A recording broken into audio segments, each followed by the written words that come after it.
cannot wait for the final proof, the smoking gun that could come in the form of a mushroom cloud.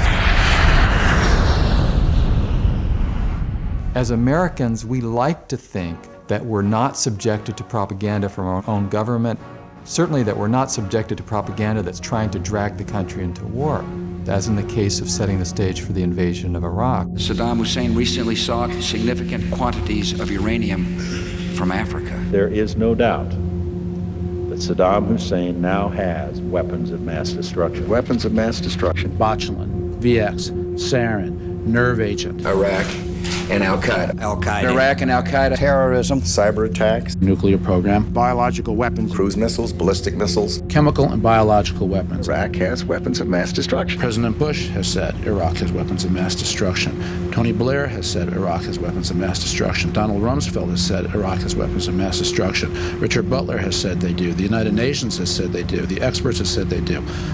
Iraq says they don't. You can choose who you want to believe. The war propaganda function in the United States is finely tuned, it's sophisticated, and most of all, it blends into the media terrain. The White House says it can prove that Saddam Hussein does have weapons of mass destruction, claiming it has solid evidence. The White House insisted again today it does have solid evidence. It's necessary to provide a drumbeat media echo effect. They might fight dirty, using weapons of mass destruction, chemical, biological. Anthrax, smallpox. Dirty bomb. Dirty bomb. Iraq Al-Qaeda connections. Saddam Hussein and Al-Qaeda share the same goal. Both of them want to see Americans dead. And I was very struck by the acceptance, the tone of most of the media coverage as the sabers were rattled, as the invasion of Iraq gradually went from possible to probable to almost certain. The president essentially giving Saddam 48 hours to get out of Dodge. War now seems all but inevitable. Short of a bullet to the back of his head or he leaves the country, war is inexorable.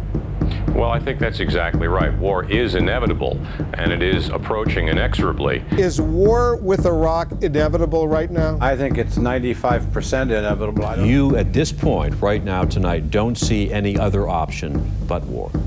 Do you? I'm asking you, Ambassador. I agree. I don't think there's a viable option for the administration at this point. We're way too far out front in this. Send us over there, guys. Let's get on with it. Let's get it over with. Showdown Iraq.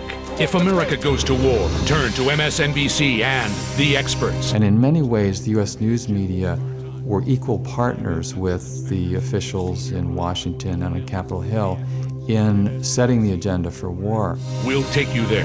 MSNBC. And although it's called the liberal media, one has a great deal of difficulty finding an example of major media outlets in their reporting challenging the way in which the agenda setting for war is well underway. We've got generals, and if you ask them about the prospects for war with Iraq, they think it is almost certain. Pay no heed to the peaceniks and the left-wing rock stars.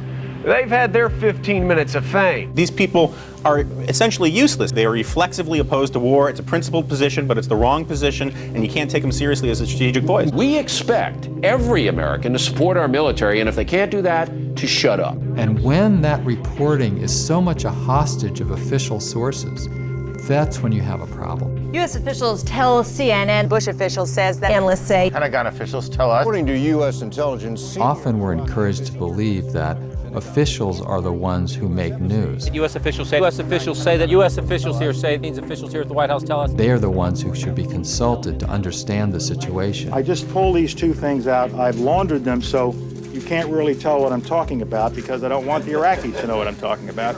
But trust me. If history's any guide, the opposite is the case. The officials blow smoke and cloud reality rather than clarify. We will, in fact, be greeted as liberators. The notion that it will take several 100,000 U.S. troops are wildly off the mark. So the money's going to come from Iraqi oil revenue, as everyone has said. They think it's going to be something like $2 billion this year. They think it might be something like 15, 12 next year. We seek peace. We strive for peace.